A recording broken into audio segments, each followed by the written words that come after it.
बहुत समय पहले की बात है। एक सैनिक था जो वियतनाम में युद्ध के लिए गया था।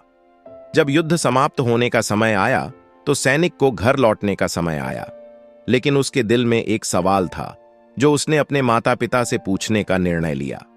सैनिक ने फोन उठाया और अपने माता पिता को सैन फ्रांसिस्को से फोन किया।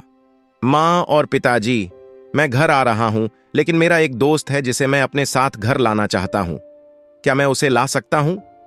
माता पिता ने उसके प्यार और समर्थन से उत्तर दिया, बेटा, ये तो कोई पूछने की बात है। हमें तुम्हारे दोस्त से मिलकर बहुत खुशी होगी। लेकिन सैनिक ने और भी बातें कहने का इरादा किया।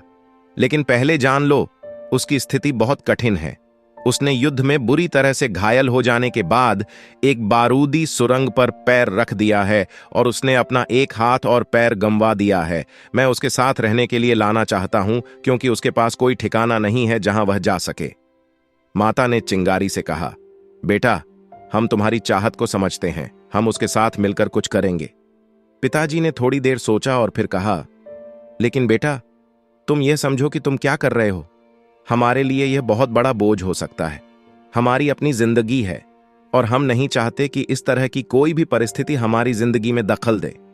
सैनिक ने गहराई से सांस ली और फिर कहा, मैं समझता हूं पिताजी, लेकिन मैं अपने दोस्त को अकेले नहीं छोड़ सकता। कुछ दिनों बाद सैनिक के माता पिता को सैन फ्रांसिस्को पुलिस से एक संदेश मिला जिसमें उन्हें बताया गया कि उनके बेटे की एक बिल्डिंग से गिरकर मौत हो गई है। पुलिस के हिसाब से ये एक सुसाइड केस था। दुखित माता पिता ने तुरंत ही सैन फ्रांसिस्को के लिए फ्लाइट बुक कराई और वहां पहुंच गए। वहां पहुंचकर उन्हें मुर्दा घर ले जाया गया ताकि वे अपने बेटे की पहचान कर सकें। उन्होंने देखा कि उनके बेटे का बस एक हाथ और एक पैर था।